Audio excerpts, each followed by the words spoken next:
Assalamualaikum warahmatullahi taala wabarakatuh. A'udzu billahi minasyaitonir rajim. Bismillahirrahmanirrahim. Alhamdulillahil qadir. Innal ladzina taqaw idza massahum ta'ifun minas syaitani tadzakkaru fa idza hum mubsirun. Asyhadu an la ilaha illallah wahdahu la syarika lah wa asyhadu anna Muhammadan abduhu wa rasuluh. Allahumma shalli ala sayyidina Muhammadin nuril anwar wa ala alihi al-azhar wa ashabil akhyar wa sallim tasliman katsiran. Allahumma nawwir qulubana bi nuri hidayatika kama nawwarta Allah bi nuri syamsika abadan abada bi rahmatika ya arhamar rahimin.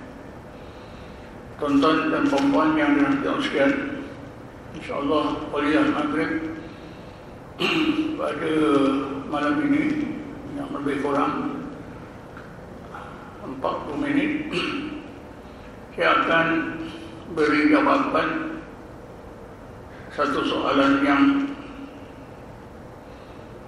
selalu dihadapkan kepada saya.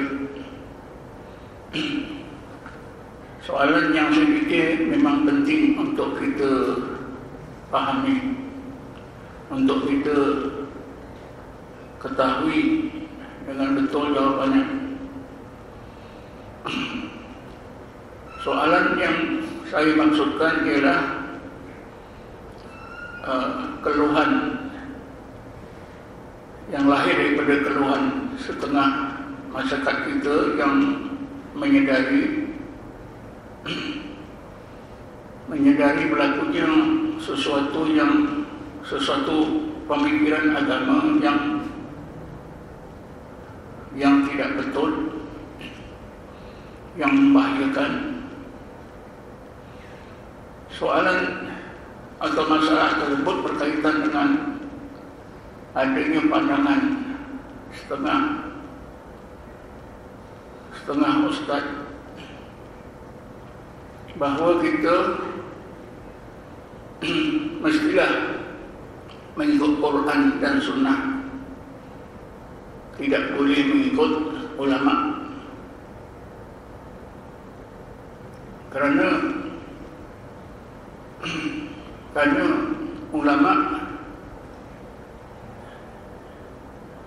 tidak maksum. Ulama boleh melakukan dosa, kesalahan. Dan Allah juga di dalam Quran telah pun memerintahkan kita supaya ikut Rasul.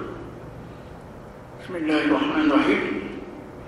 In kuntum tuhibbunallaha wa in kuntum tuhibbunallaha fattabi'uni yuhibbukumullah wa yaghfir lakum dzunubakum.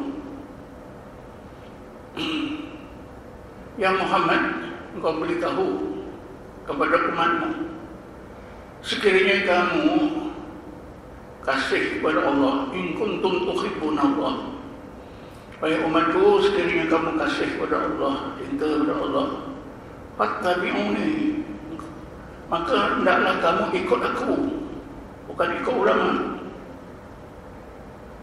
Yuhibbukumullah, nascaya Allah akan kasih kepada kamu. Wa yaghfir lakum dzunubakum, dosa-dosa kamu juga akan diampunkan oleh Allah. Jadi digunakanlah ayat ini bahawa Allah menyuruh taat kepada Allah dan taat kepada Rasul, ikut sunnah Rasulullah SAW.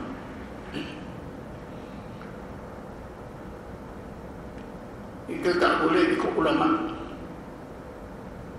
sehingga akhirnya pandangan ini lebih jauh lagi. Kita tak boleh ikut mazhab, tak boleh ikut mazhab Syafi'i. Kita orang di sini di Malaysia ikut mazhab Syafi'i, tak boleh ikut mazhab Syafi'i, karena Imam Syafi'i itu tidak maksum, banyak dosanya, banyak salahnya.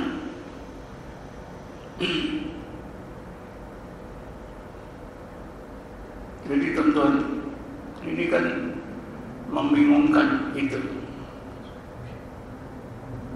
Setahu kita, sejak hidupnya Imam Syafi'i sampai sekarang, berjuta-juta umat Nabi Muhammad ni ikut mazhab Syafi'i, ikut mazhab Hanafi, ikut mazhab Maliki, ikut mazhab Hambali. Bukan saja mazhab Syafi'i yang mereka larang, mazhab-mazhab lain tu. Alasannya apa? Karena imam-imam yang empat ni tidak maksum. Yang maksum itu Rasulullah. Macam betul juga. Tapi sebenarnya kalau kita nak tahu, inilah suara-suara iblis yang lahir daripada izin-izin iblis, iaitu manusia-manusia. Allah SWT telah mengingatkan kita. Bismillahirrahmanirrahim. Wa kadzalika ja'alna likulli nabiyyin aduwwan syayatinul insi wal jinni. Demikianlah kami jadikan bagi tiap-tiap nabi dan umatnya, tiap-tiap nabi dan umatnya, aduwan, musuh yang terdiri daripada syayatinul insi, syaitan-syaitan manusia, dan syaitan-syaitan daripada jin. Inilah tuan-tuan, Allah dah beritahu kita, jaga-jaga. Syaitan ini bukan hanya satu jenis, bukan hanya syaitan-syaitan jin, bukan hanya syaitan-syaitan anak cucu zuriat iblis, tapi yang paling bahaya syayatinul insi, syaitan-syaitan manusia. Disebut oleh Allah syayatinul insi, syaitan manusia, baru disebut wal jinni, syayatinul jin. Didulukan oleh Allah syayatinul insi, syaitan-syaitan manusia, karena syaitan-syaitan manusia ini sangat bahaya berbanding dengan syaitan-syaitan jin. Pasal apa tuan-tuan? Karena syaitan-syaitan manusia dia boleh menyebabkan perkara-perkara yang salah yang kita dengar macam baik. Dan dia boleh tuan-tuan jemput bersyarah kat sini.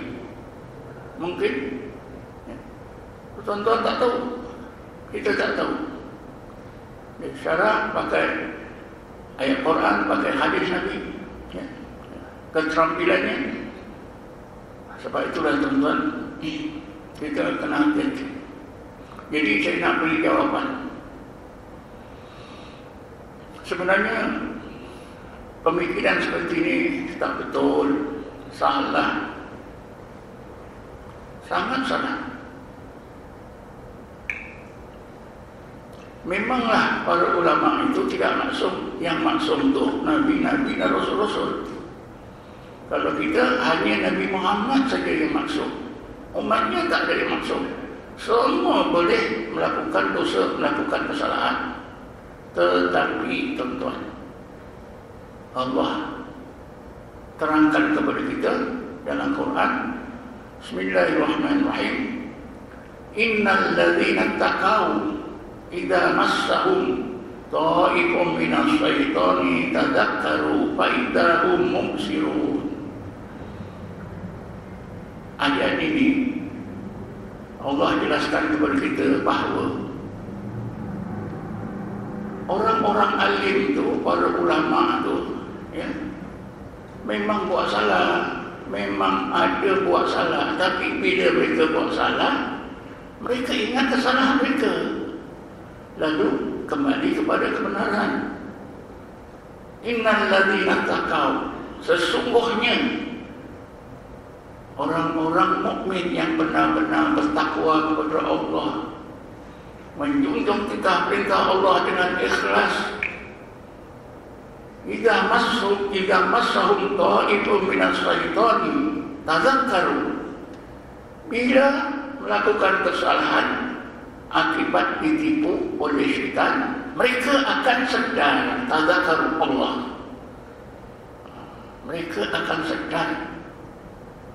bahawa mereka telah buat dosa, bahawa mereka buat kesalahan. Faidahum mubsirun, maka akhirnya mereka nampaklah mana yang betul, mana yang salah, akan kembali kepada kebenaran Allah. Contohnya tuan-tuan, Imam Syafi'i, dia berijtihad di bidang fiqh dua tempat. Pada permulaannya di Baghdad. Semua pandangan Imam Syafi'i, ijtihadnya ketika di Baghdad dikenali sebagai pandangan Imam Syafi'i yang lama, kaul qadim. Kemudian Imam Syafi'i pindah ke Mesir. Jadi pandangan ijtihad Imam Syafi'i sesudah pindah ke Mesir diistilahkan kaul jadid, pandangan Imam Syafi'i yang baru. Ada tak perbedaannya? Ada. Inilah salah satu contoh ya. Tentulah Imam Syafi'i bila dia semak Allah, ketua yang kuat semasa di Baghdad, ada kesigapannya. Aku nak betulkan. Jadi betulkan, ini jadi kaul jadi. Yang di Baghdad pun betul, yang di Mesir pun betul. Ya, dua-duanya tidak salah. Jadi Imam Syafi'i, dia bukan Nabi, bukan Rasul, melakukan kesilapan, tapi Allah jamin. Innal ladzina taqaw idza massahum ta'ifun minas syaitani tadzakkaru fa idahum mubsirun. Kalau tak salah saya ayat 121 surah Al-A'raf. Ini tuan-tuan ingat ayat 121 surah Al-A'raf. Kalau tuan-tuan dengar orang-orang yang mewar-warkan cakap-cakap ni, kita tak boleh ikut madhab, kita tak boleh ikut ulama ni tak maksum, yang maksum Rasulullah. Allah suruh kita ikut Rasul, tak suruh ikut ulama. Bacakannya, beritahu orang itu, cuba awak baca ayat 121 surah Al-A'raf. Selain daripada itu tuan-tuan, pandangan agama ini mengajak masyarakat kita supaya tak percaya pada orang lain. Rusaklah. Tetapi di sebalik itu, dengan sendirinya dia suruh kita percaya dia. Dia larang jangan ikut Imam Syafi'i, jangan ikut Imam Abu Hanifah, jangan ikut Imam Malik, jangan ikut Imam Ahmad bin Hanbal. Tapi dalam keadaan itu, dia ajak kita ikut pandangan dia. Jadi, adakah kita nak pilih pandangan orang itu yang hidup sezaman dengan kita, berbanding dengan Imam Syafi'i, imam-imam yang empat tu jauh kita ni. Kerana pahaman agama yang ada di dada umat Nabi Muhammad SAW yang paling sempurna zaman Nabi, geraknya begitu, turun begitu. Di zaman Nabi, zaman sahabat, zaman tabi'in, di titik tinggi itu. Bila zaman semakin berlalu, makin jauh. Sekarang ni abad 15. Jadi pahaman agama umat Nabi Muhammad ini dah rendah. Sudah tak lengkap, sudah tak betul, banyak tak betulnya. Yang paling lengkap, paling betul, paling benar yang di atas. Jadi tuan-tuan tadi ingatannya ayat 121 surah Al-A'raf. Innal ladzina taqaw idza massahum ta'ifun minas syaitani tadzakkaru fa idza hum mubsirun. Memang betul ulama itu ada kesalahannya, tetapi mereka menyadari kesalahan itu, lalu mereka akan balik semula kepada kebenaran Allah Subhanahu wa taala. Tuan-tuan dan puan sekalian, malahan Allah puji orang yang ikut ulama ni. Allah jamin kalau kita ikut ulama, kita akan taat kepada Allah, taat kepada Rasulullah. Bismillahirrahmanirrahim. Wa man yuti'illaha wa rasulahu ulaika ma'al ladzina an'ama Allahu 'alaihim minan nabiyyin wasiddiqin wasyuhada wassalihin wa hasuna ulaika rafiqa. Apa maksudnya? Wa man yuti'illaha wa rasulahu, siapa-siapa yang taat kepada Allah dan Rasulnya. Siapa di antara kita ni yang taat kepada Allah, taat kepada Rasulullah? Apa Allah kata? Ulaika, mereka itulah ma'al ladzina an'ama Allahu 'alaihim. Mereka itulah orang-orang yang beserta dengan golongan para nabi, para siddiqin. Siddiqin itu bukan ulama kan? Ulama. Para syuhada. Syuhada itu bukan ulama kan? Ulama. Wassalihin, dan golongan orang-orang saleh. Orang-orang saleh itu bukan ulama kan? Allah tegaskan, kalau kita boleh taat kepada Allah dan taat perintah Rasulullah, berarti kita beserta dengan 4 golongan. Kita berada di bawah payungan apa? Para nabi, para siddiqin. Siddiqin ulama. Syuhada, ulama juga. As-salihin, orang-orang yang saleh, ulama. Ulaika wa hasuna ulaika rafiqa. 4 golongan inilah sebaik-baik orang yang kita dampingi. Kita nak damping Rasulullah dah tak ada dah. Tapi insya-Allah kita nak damping ulama yang berjat siddiqin, insya-Allah ada. Ulama yang mempunyai ciri syuhada ada. Ulama yang soleh ada.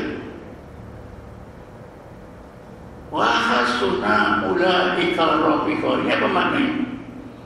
Mereka inilah sebaik-baik rafiq. Rafiq itu artinya orang yang kita dekati, orang yang kita bina kasih sayang dengan dia. Maknanya kita diperintah oleh Allah supaya kita ini mendekati ulama. Sekurang-kurangnya ulama yang bersifat soleh. Kalau boleh yang bersifat syuhada. Kalau yang terbaik yang bersifat siddiqin. Inilah sebaik-baik teman, sebaik-baik orang alim yang kita dampingi, yang kita ikut nasihat mereka.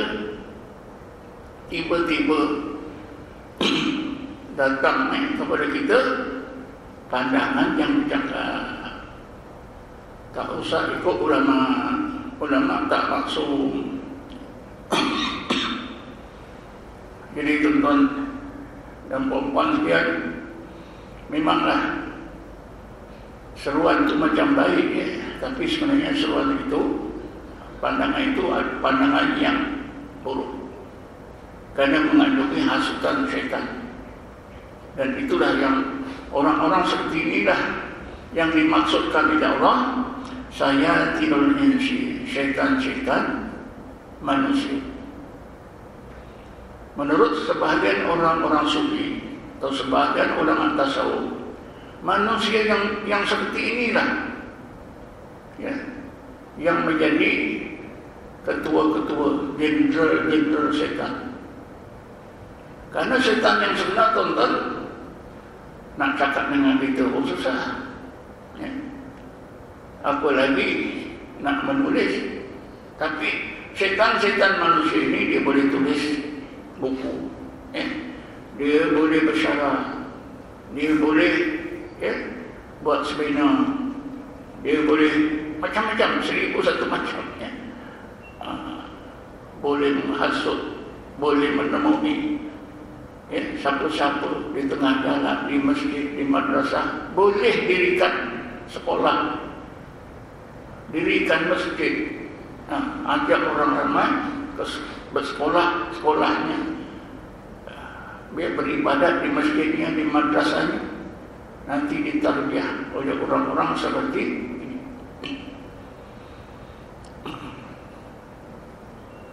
Tuan-tuan dan puan sekalian, selain daripada ayat-ayat yang telah saya bacakan tadi sebagai alasan bahawa kita boleh mengikut ulama, malahan wajib, tuan-tuan, wajib kita diajak ikut Quran dan Sunnah. Kita tahu ke makna Quran, tahu ke makna hadis, tahu ke maksudnya ayat-ayat itu, kita tahu ke maksud ayat-ayat yang kita baca. Lepas itu yang lebih sukar lagi, nak menyungkil, nak istinbat hukum, apa hukumnya, macam mana hukum ni di dalam Quran ni. Bismillahirrahmanirrahim. Hurrimat alaikumul maitatu waddamu walahmal khinzir. Diharamkan ke atas kamu apa itu bangkai, darah dan daging babi.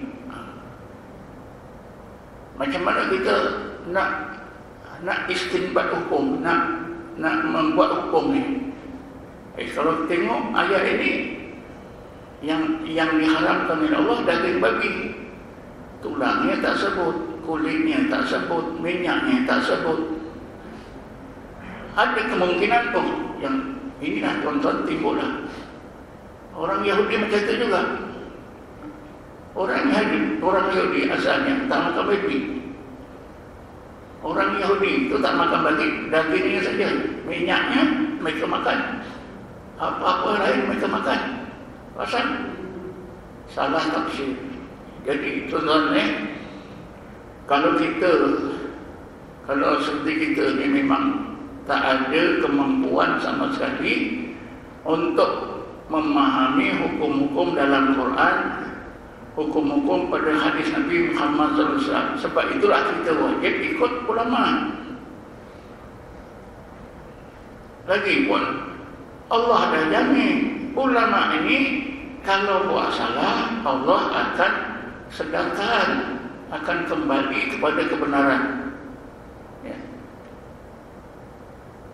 Cuba kita tengoklah imam yang 4 tu, ijtihad yang mereka lakukan, kan ada perubahan.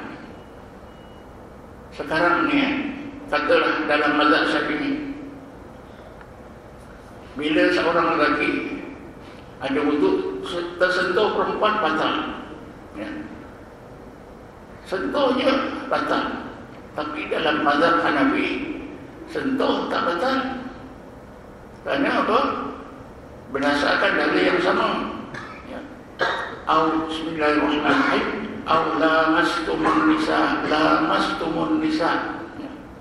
Dalam mazhab Hanafi, lamastumun nisa ini maksudnya lain, bukan sentuh saja. Maksudnya apabila bersama. Mazhab Syafi'i sentuh saja. Jadilah masalah apa? Orang-orang kita di sini, orang Indonesia, bila naik haji, memang tak boleh nak elak sentuh perempuan.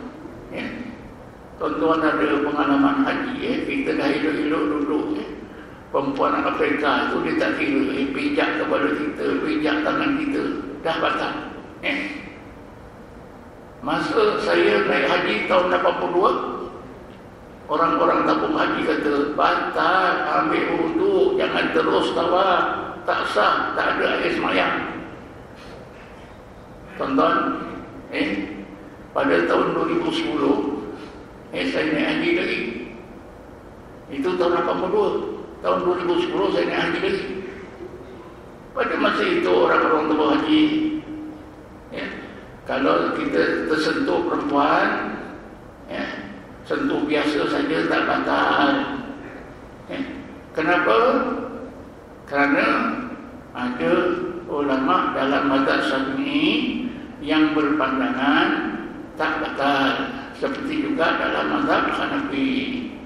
Sekarang orang-orang dari Malaysia, di Indonesia bila naik haji senanglah sikit, sentuh tak batal. Masa saya dulu keras. Ini menunjukkan bahawa para ulama itu kalau salah Allah akan sedarkan. Jadi inilah contohnya. Mungkin itu satu kesilapan atau itu memang ijtihad, memang macam itu. Perkara-perkara ijtihadi memang ada perselisihan pendapat. Oleh kerana keadaan dah menyusahkan sangat. Coba bayangkan tuan-tuan, tengah tawaf tersimbol orang perempuan. Nak batalkan tawaf, kita ambil wuduk. Ambil wuduk bukan senang. Berapa lama kita nak pergi ambil wuduk? Susah. Sebab itulah atau tim tabung haji yang buat ijtihad itu akhirnya diputuskan lelaki perempuan tersentuh perempuan tak batal. Kerana ada ulama dalam mazhab Syafi'i mengatakan tak batal. Walaupun yang menyebutkan itu hanya seorang, diikut juga. Jadi ini semua menunjukkan tuan-tuan bahawa ulama itu memang ada kemungkinan besar buat salah. Tapi bila buat salah, mereka ini akan sedar. Sebab itu kita masih boleh ikut ulama, wajib ikut ulama. Kita ni tuan-tuan memang diwajibkan ikut Quran, ikut sunnah. Oleh kerana kita tak tahu, nak baca pun susah, nak faham makna pun susah, nak istinbat hukum, nak ambil hukum pun susah, tak ada kebolehan. Maka untuk menyelesaikan kewajiban kita ikut Quran dan sunnah ini, kewajiban kita akan selesai bila kita ikut ulama.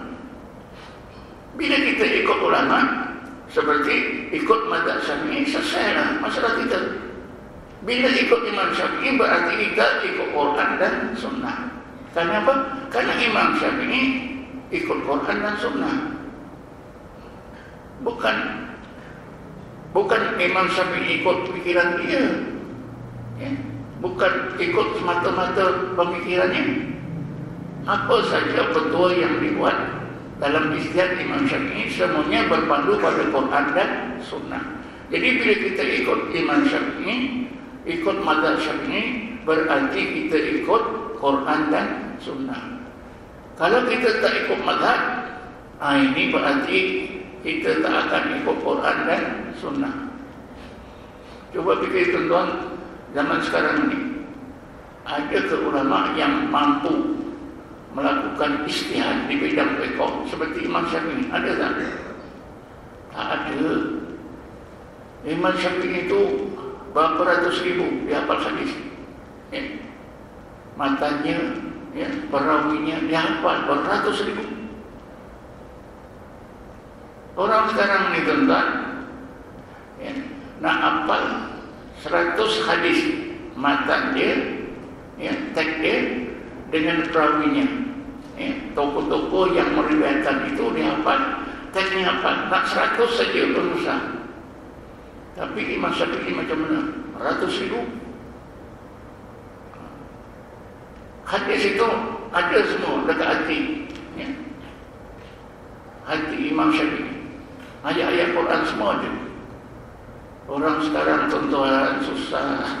Itulah. Kalau tuan-tuan tanya orang-orang alim sekarang, Ustaz apa tak 100 buah hadis? teknya dan perawinya. 100 saja Ustaz. Saya nak dengar. Memang tak ada tuan-tuan. 100 dia. Jangankan 1000. Imam Syafi'i itu ratus ribu tuan-tuan. Kalau tidak, takkan dia boleh jadi mustahil. Jadi slogannya yang mengajak kita mesti balik pada Quran dan hadis ini macam baik, tetapi sebenarnya mengandungi racun yang boleh membunuh pemikiran agama kita, menyimpangkan kita kepada kesesatan. Coba kita ambil sebuah hadis Nabi Muhammad sallallahu alaihi wasallam. Banyak hadis-hadis Nabi yang kita perlu dapat keterangan daripada ulama. Kalau kita dengar sendiri, memanglah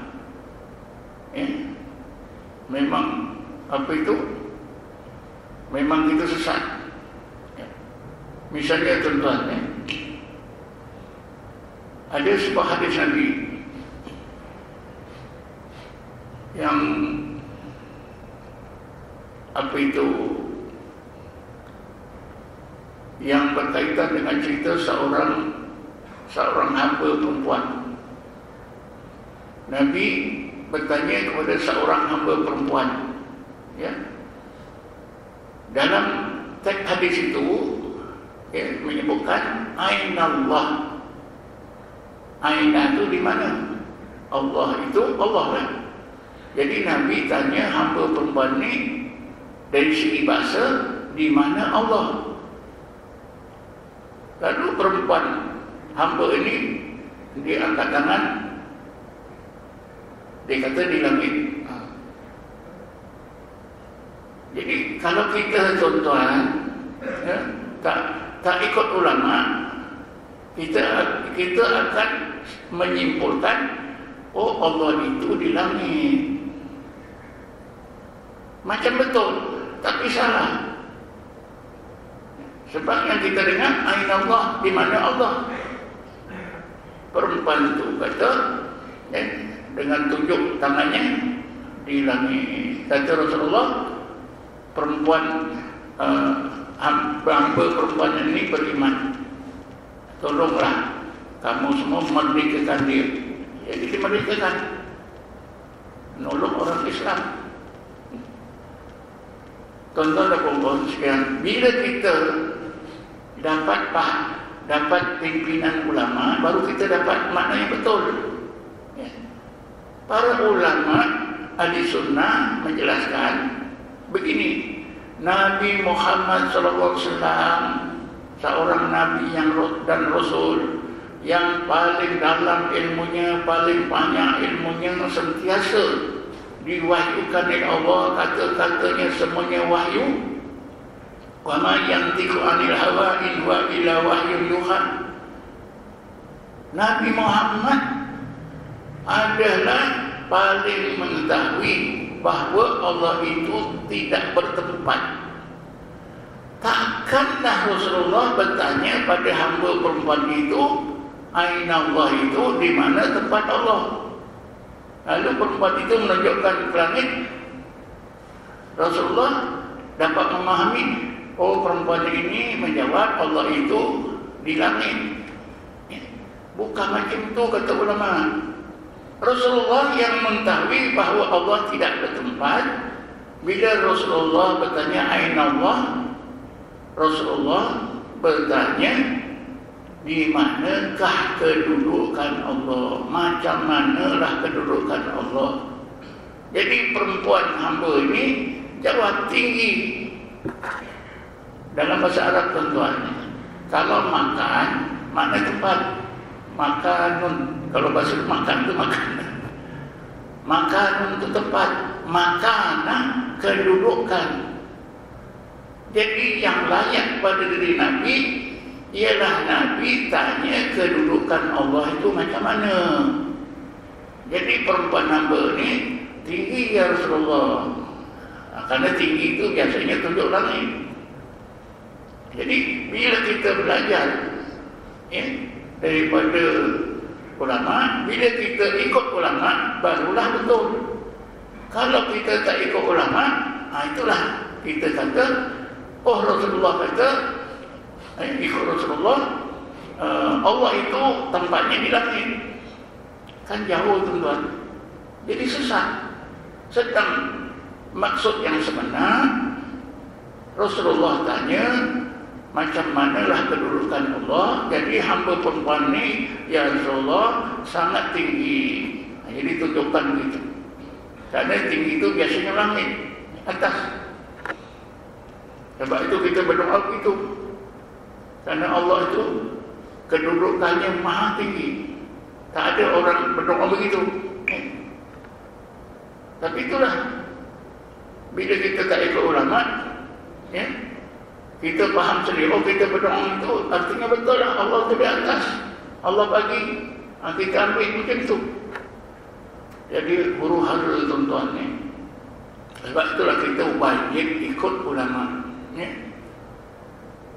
Tadi ayat tadi wa may yuti'illaha wa rasulahu ulaika ma'al ladzina an'ama Allahu 'alaihim minan nabiyyin wasiddiqin wasyuhada wassalihin wa hasuna ulaika rafiqa. Ayat ini tuan-tuan ada hubungan dengan doa kita. Kita berdoa 17 kali minta hidayah daripada Allah dalam 17 surah Fatihah yang wajib kita baca dalam 17 rakaat sembahyang fardu 5 waktu. Bismillahirrahmanirrahim. Ihdinas siratal mustaqim siratal ladzina an'amta 'alaihim ghairil maghdubi 'alaihim waladdallin. Ihdinas siratal mustaqim. Ya Allah, hidayahkanlah kami jalan agamamu yang benar, yaitu jalan agamamu yang benar yang pernah engkau kurniakan kepada para nabi, para siddiqin, para syuhada, para sholihin. Kita nak dapat hidayah itu pun mesti dari ulama. Daripada nabi-nabi dah tak ada dah, tapi cakap nabi-nabi ini masih ada, kita boleh ikut. Golongan siddiqin ulama, golongan syuhada juga ulama, as-sholihin juga ulama. Jadi dalam Fatihah itu pun tuan-tuan, kalau kita faham ayat yang akhir itu, ihdinas siratal mustaqim siratal ladzina an'amta 'alaihim ghairil maghdubi 'alaihim waladdallin, itu kalau kita faham mewajibkan kita ikut ulama untuk mendapat hidayah yang betul. Agama Allah yang betul itu kita akan dapat daripada pengajaran ulama. Tiba-tiba kita disarankan jangan ikut ulama, ikut Quran dan Sunnah. Nampak bagus, tapi mengandung racun yang sangat bisa. Saya pernah bertemu tuan-tuan satu golongan pemuda dekat Sentul, sebuah surau. Ada 4-5 orang. Pemuda ni entah macam mana, dia tertarik dengan saya, ke rumah, mengerumuni saya. Ustaz ikut Quran ke? Memang ikut Quran. Ustaz sembahyang macam mana? Macam yang Rasulullah ajar. Saya terangkan yang saya buat ini ajaran Rasulullah, sembahyang yang waktu subuh 2 rakaat, zuhur 4 rakaat. Saya sebut semua. Itu tak ikut Quran Ustaz. Tapi kalau sembahyang ikut Quran macam mana? Dalam Quran tu Allah cuma perintah wa aqimus solat. Waktunya pun tidak ada. Apa yang dibaca pun tak ada. Kita sembahyanglah. Apa yang kita ini tuan-tuan jadi rosak. Alasannya apa? Tak boleh ikut ulama, ikut Quran. Ini betul-betul saya. Jadi tuan-tuan dan puan, cukuplah setakat ini. Kesimpulannya, kita macam kita ini wajib ikut ulama, ikut pandangan ulama. Apa-apa masalah agama mesti ikut ulama. Kita sendiri tak boleh nak cari dalil-dalil yang boleh kita jadikan dalil bagi sesuatu hukum. Kita tak tahu. Jadi Hamka kata kalau kita ikut ulama ni, ikut mazhab ni senang. Ibarat kerajaan sudah pasangkan paip-paip air ke rumah kita, kita buka ambil saja. Jangan kita ambil air itu ke sungai, susah. Itu kata Hamka. Jadi sekat ini sajalah. Wallahu a'lam. Assalamualaikum warahmatullahi taala wabarakatuh. Bismillahirrahmanirrahim. Alhamdulillah. Wassalatu wassalamu ala asyrafil anbiya'i wal mursalin sayyidina Muhammadin wa ala alihi washabbihi ajma'in. Allahumma ighfir lana warhamna wa li abaina wa ummahatina wa ikhwanina wa akhwatina wa li mu'allimina wa li masyayikhina wa li jami'il muslimina muslimat wal mu'minina wal mu'minat bi rahmatika ya arhamar rahimin. ربنا ظلمنا أنفسنا وإن تغفر لنا وترحمنا لنكونن من الخاسرين. ربنا آتنا في الدنيا حسنة وفي الآخرة حسنة وقنا عذاب النار والحمد لله رب العالمين. تقبل الله منكم.